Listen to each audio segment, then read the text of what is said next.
Hello everybody, this is Intrepid83 and welcome back to Let's Play Final Fantasy X HD. Alright, time to take on our final challenge of the Monster Arena before we can move on to other challenges. But anyways, alright, so before we get into that, since last episode I did finish building Riku's weapon. I got the 30 winning formulas I needed to put triple overdrive on Riku's weapon there, so now it's the overload. So there we go, first strike initiative, 1 MP cost, and triple overdrive on there. As for overdrive mode, overdrives, I got Rikku, Wakka, Tidus, and Auron's overdrives charged up. Everybody does have their overdrive mode set to Comrade. As far as items go, I did restock on Phoenix Downs and Albid Potions, and as you can see here, I did move a few items up here. Very important that I have these up here. They'll come in handy with the I want to say battle to come in the fight ahead. So yeah. And also with regards to Tidus, I did take him around the sphere grid to get on the other luck plus 4 nodes. Obviously the luck spheres we had and fortune spheres we had from defeating the fiends in the monster arena here. I just moved Tidus down one slot, one step, and just put them right here, the 2 luck spheres and the fortune spheres there, so that was a +8. And I believe there was 1 luck plus 4 node that we laid down ourselves near the end of Tidus' part of the sphere grid that we hadn't activated yet because we didn't have the fortune sphere. So yeah, I used a master sphere for this one. There's a master sphere I used for this one on Yuna's part of the sphere grid, and then there was one more down on Lulu's part of the sphere grid. Where was it? Right here. I used a master sphere on there as well, so yeah.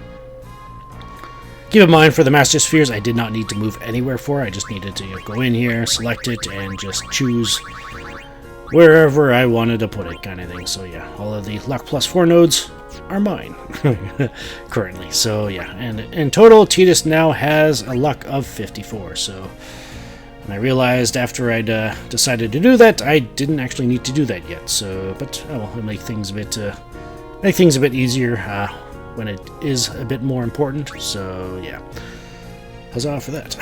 Anyways, but yeah, we'll get to that when we get to it. But first things first, we need to take on this next challenge. Now, for equipment, we got Rikku with the Overload and the Impervious with the Overdrive, Comrade Overdrive mode, World Champion and Auto-Hasted Miracle Comeback for Wakka and the Comrade Overdrive mode.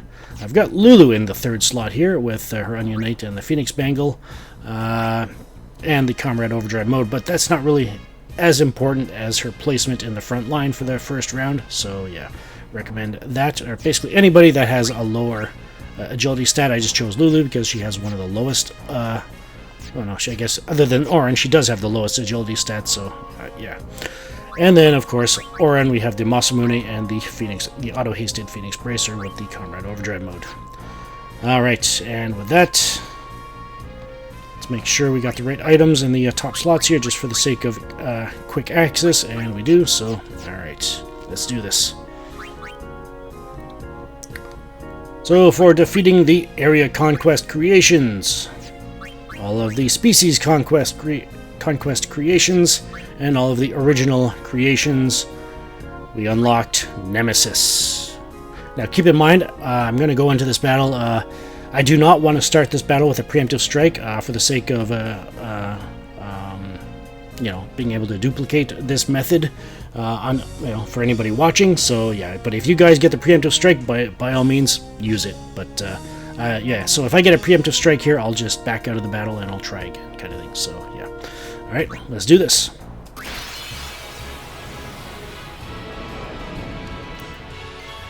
And there it is. I actually managed to get 2 preemptive strikes in a row, so yeah.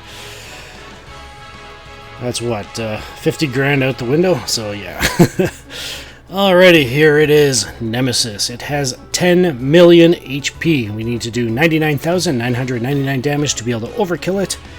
It has 255 strength, 150 defense, 255 magic, 150 magic defense, 200 agility, 0 luck, 0 evade, and 150 accuracy. In case you're wondering, yes indeed, those are maxed out strength and magic stats, so yeah. It absorbs all elements, including holy, so magic probably isn't the way to go here. especially with that magic defense stat. Pardon me. It is immune to Sleep, Silence, Darkness, Poison, Petrification, Slow, Zombie, Threaten, Death, Provoke, Demi, Delay, Eject, and all 4 breaks. It has a Zanmato level of 5. You can steal 1 level 4 Key Sphere or 1 Warp Sphere as the rare steal, and for drops it'll drop 1 Warp Sphere or 1 Dark Matter as the rare drop, and for equipment it'll drop weapons with break damage limit on it, and for armors it'll drop armors with the break HP limit ability on it. Alright, time to get acquainted with this thing, because this battle I'm expecting to actually take up the entire video, so strap in, grab some popcorn, it's going to be a fight.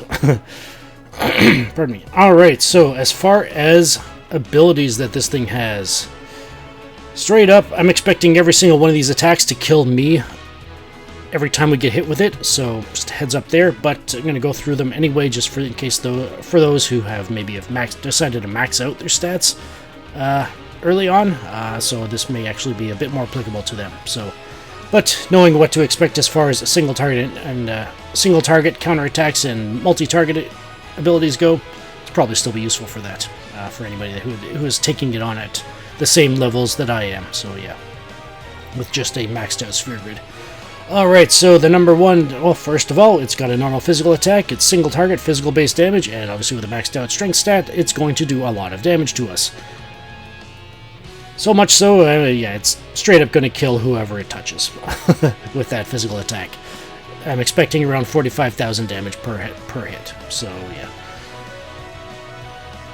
Now, this thing has a counterattack, and it counterattacks with Ultima. It will counterattack with Ultima anytime you use an overdrive on him, or if you use any of these special abilities here, like let's say Jinx, or maybe maybe Threaten or something like that, even though it's immune to it. So yeah, don't use any of the special abilities here on it. So yeah. And so yeah, or it counters overdrives as well. However, it does not counter this stuff like this, so I probably will at some point use Mug just to get that level 4 Key Sphere. You know, why not? To be able to steal and attack at the same time, and I believe it does not trigger the Ultima counterattack. So yeah.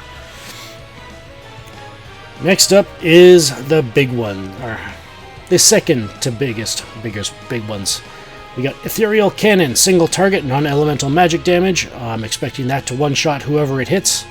And also it has an attack called Ultra Spark. This one is probably the more deadly of the two, and it's definitely the one you need to be prepared for whenever it shows up. Ultra Spark will hit all of us. It has it's special magic damage, so it'll pierce shell. I believe only focus would affect it. However, it'll still one-shot us even if we have that. So yeah. Special magic damage. It will attempt to inflict poison, slow, curse, and power break. Curse and power break are not two status ailments you want on anybody during this fight. It'll just make it take longer. And yeah, so obviously since we don't really have, I'm expecting it to one-shot our entire party, fortunately, it's a blessing in disguise that we don't have to worry about those status ailments. So yeah, just got to worry about bringing them back to life. And then finally, its ultimate attack, which is Armageddon, hits all of us, and it does maximum damage, so 99,999 damage. So yeah, and it uses that every... It's actually kind of random, so I believe it's like every 9th to 11th turn. I guess whatever its mood is, I guess, at that turn. So yeah, it'll use that every 9th to 11th turn, so that means it's a good idea to keep track of where you are in terms of that. Keep in mind, anytime you trigger an ultimate counterattack, that does not add to the counter, so you're just counting its normal turns, like you got the boss turn there, that's 1, then 2, and so yeah, just its self-initiated turns, no counterattacks apply to those 9 to 11 turns. So yeah. Alright, with that out of the way, like I said, I'm expecting every single one of those attacks to kill, if not one person, all of our party in one hit. So yeah. So we need to figure out how we're going to survive that. So first up, we need to get set up for it. For Rikku, her first turn here, we want to swap her out for Auron, and now we're basically just going to have Auron and Wakka quick hit. until we get to Lulu's turn.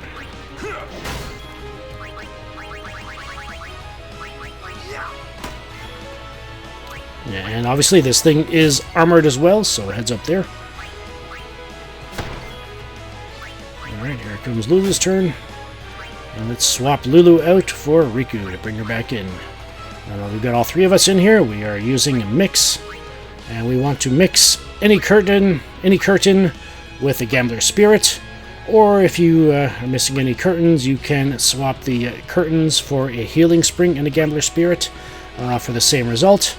Or you can swap a Gambler's Spirit for a Pendulum, Amulet, Winning Formula, Torture to Tomorrow, Wings to Discovery, or an Underdog Secret. So there's some options for you.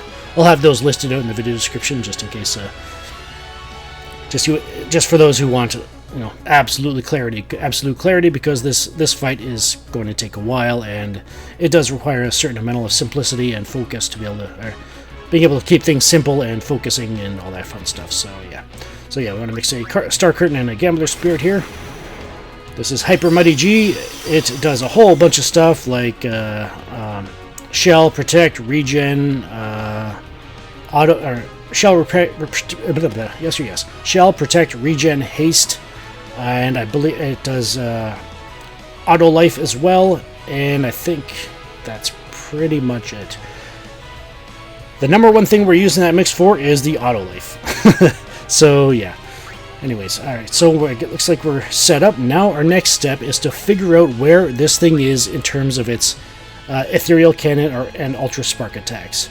You will never see Ethereal Cannon twice in a row, and you'll never see Ultra Spark twice in a row.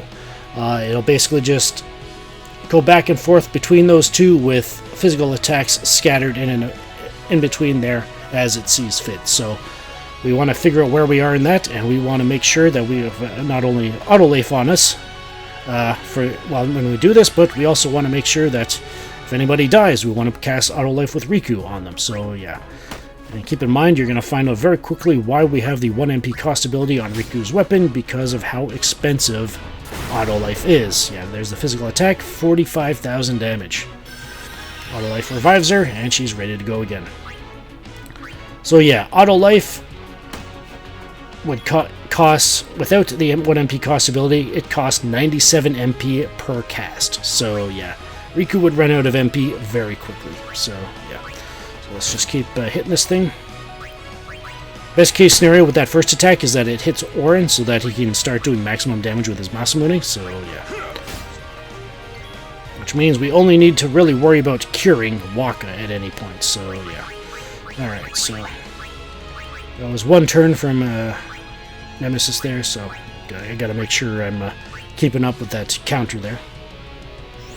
So Auto Life on Rikku to get her all set, just in case. Let's just keep hitting it.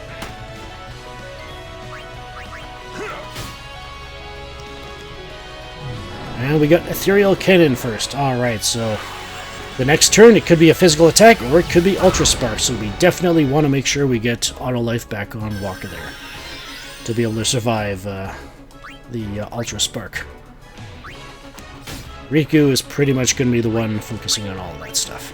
Healing and Auto Life pretty much, and obviously her mixes.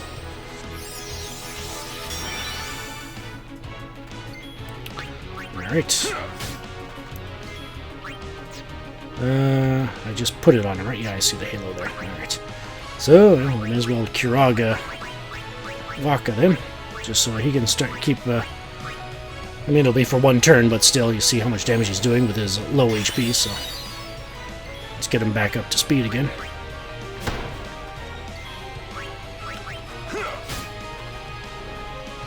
Right, physical attack. Alright, and Auron's ready to start doing max damage with his Masamune. Let's get Auto Life back on him, so that was hit number 2 from Nemesis.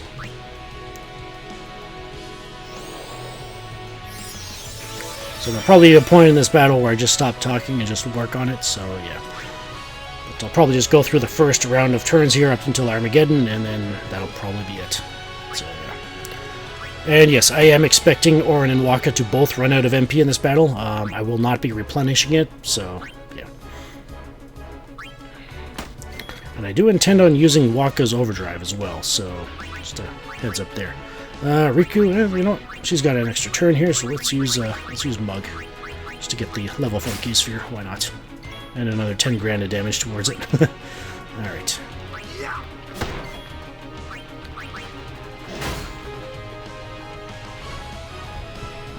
Another physical attack, wow.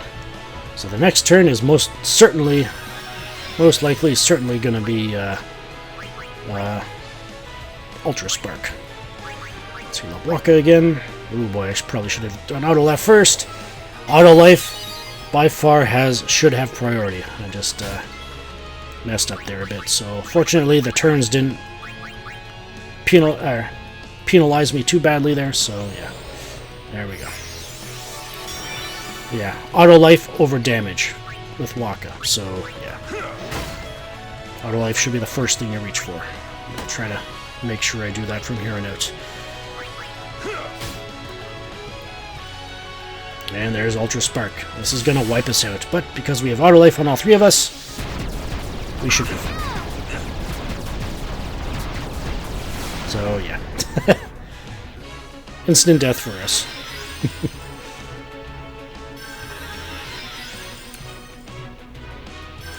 So yeah, that was turn number 4, I believe. Turn 4. Alright, well, let's get Auto Life back up again.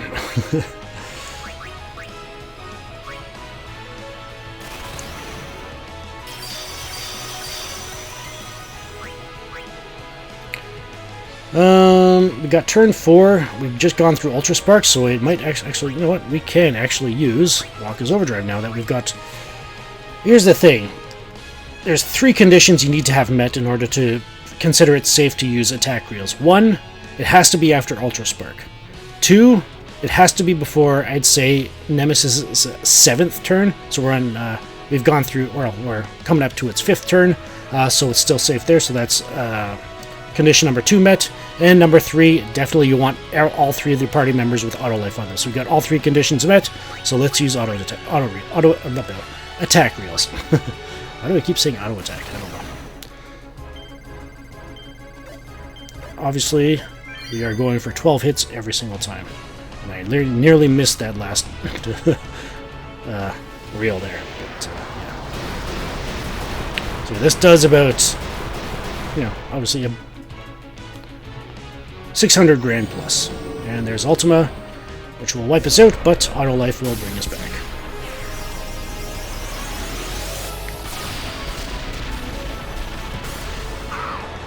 Now, as far as Hyper Mighty G goes, there's really only 2 conditions that need to be met for that one.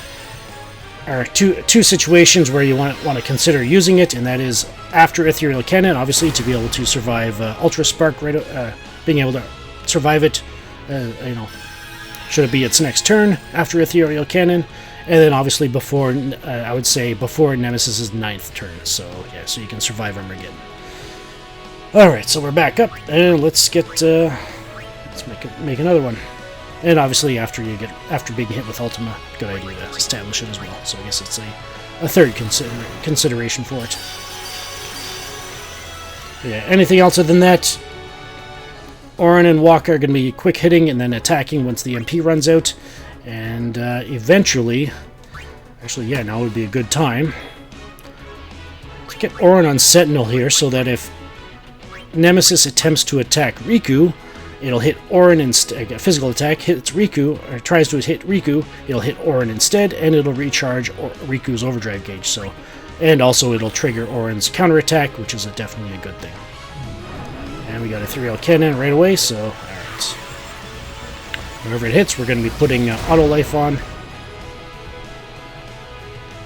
So I think I may include a few more notes in the video description for my own notes about the method of dealing with this guy, just to be a little more clear, so that you can use on your own kind of thing. So yeah.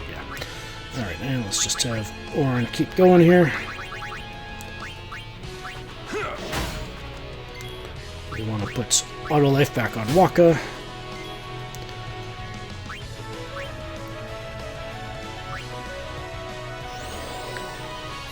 So yeah, I think from here on out, pretty much I'm just going to focus on the battle and well, keep at it.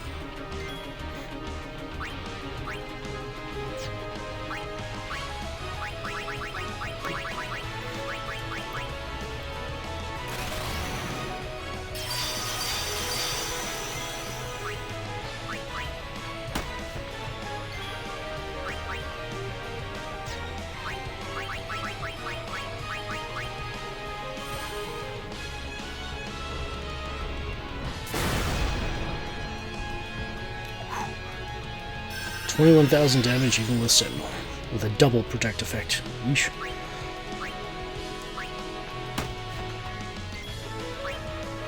But Riku's overdrive is charged up. Awesome.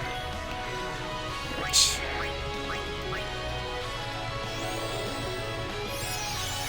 In case you're wondering, I already have lost track of what turn we're on with Nemesis here, so yeah, I'm just going to wait until Armageddon before I start counting again.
Oops. Should have been Hyper Mighty G.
Show you a signal.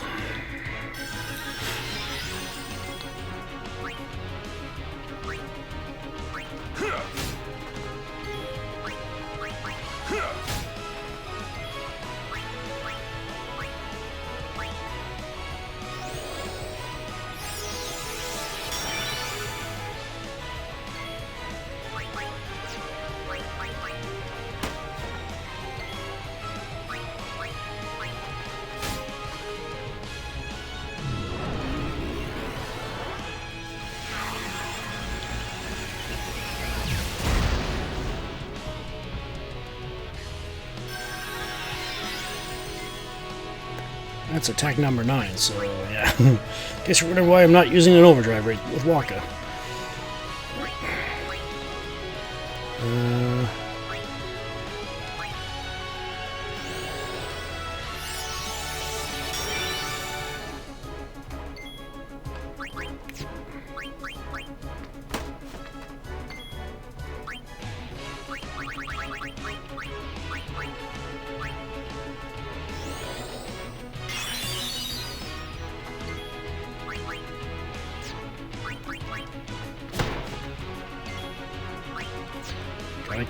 Get off that. Out of MB. Turn number 10.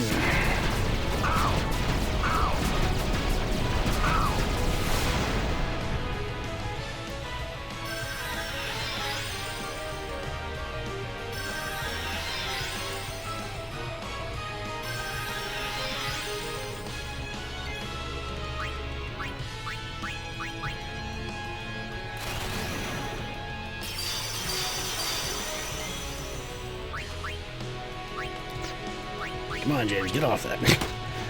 Don't have to waste time like that anymore. Sentinel. Though I'm definitely guessing it's Armageddon next. There it is.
But yeah, one thing I should probably point out as well is that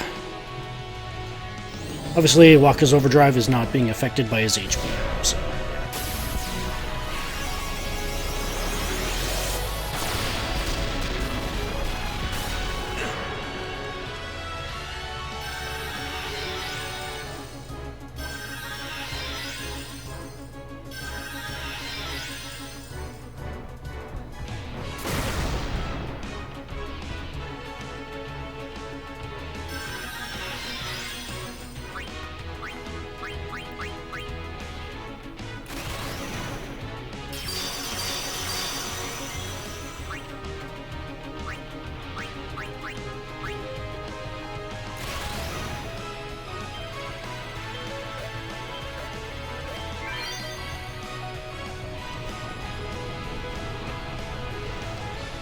He just used a physical attack last time, didn't he?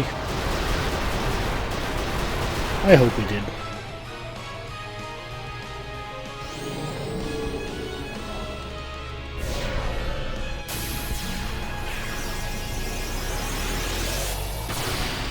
Or if he didn't, I hope Ultra Spark is not next.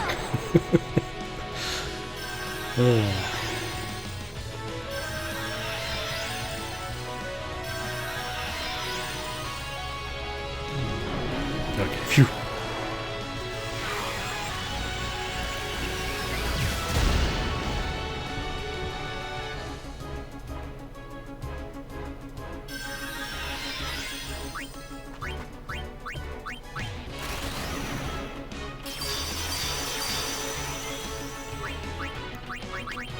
Gotta stop going in there.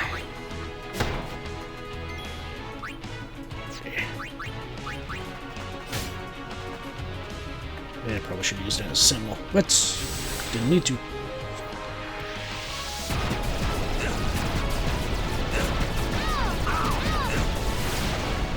Oh yeah, I forgot. That doesn't charge it up.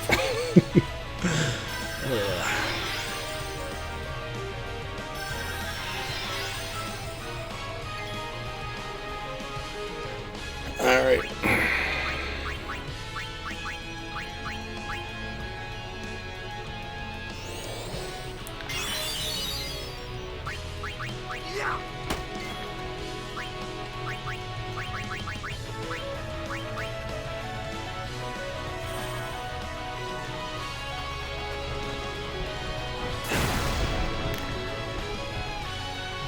Maybe it'll notice that there's a little bit of breathing room after it uses Ultra Spark, and obviously before getting its 7th turn kind of thing, so yeah. It's definitely saving my bacon here. The number of mistakes I'm making.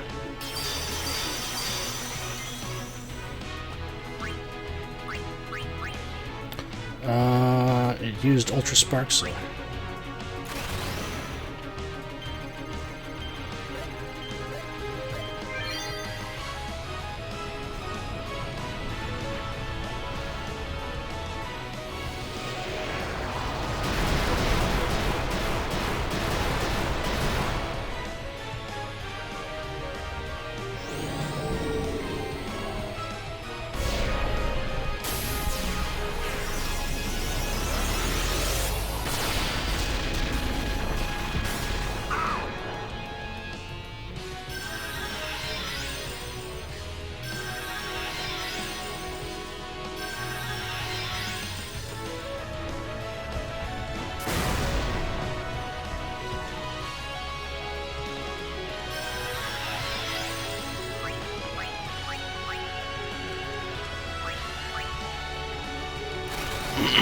Pardon me.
attack you again.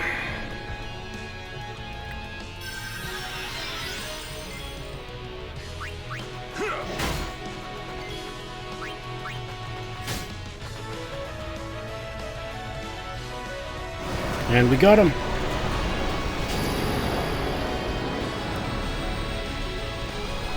A battle littered with countless mistakes. But we got him.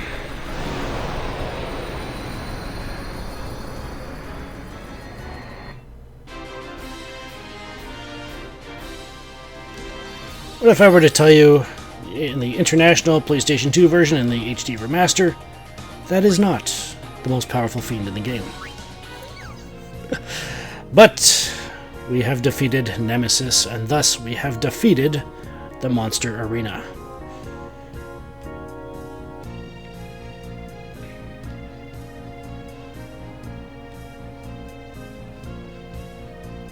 I can think of one way.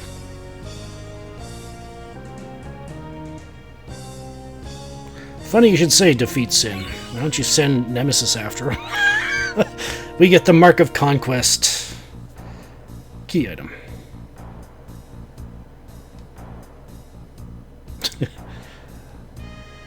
Of course, but yeah. We will be coming back here for future customization, but only one more customization before the end of the LP, so yeah. So yeah, the Mark of Conquest. It is all the way at the bottom here.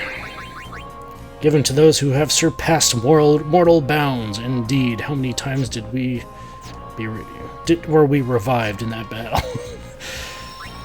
Alright, so Nemesis is complete, and so is the Monster Arena. So what else is there that this game has to offer? And what could possibly be more difficult or more powerful than the Monster Arena Fiends? Well, I guess we'll have to go take a look and see what they're all about, what it may be all about, and it'll basically give closure to the warnings I gave previously about going to Besaid or Makalania, going to Besaid or the Makalania Temple after we got the airship officially. So yeah, we're going to go see what those warnings were all about. This is Intrepid83 signing off. Thank you so much for watching. If you enjoyed the video, please hit like on the way out. Liking the video makes it easier for other people to find the video so that they can watch it and enjoy it as well. And if you haven't done so already, consider subscribing and hitting that bell notification icon to be notified when I upload the next video. And obviously any future uploads as well. Keep in mind I do not post any videos on Thursdays and Fridays, and if any other day of the week does not receive a video, be sure to check my Twitter feed. I'm at Intrepid83 for any updates of that sort. The link to that is in the video description. And feel free to share the playlist, this video, with anybody you think may enjoy it or may get something out of it. The link to the playlist is in the video description as well. And as always, comments are welcome, just please no spoilers with regards to what is coming up next.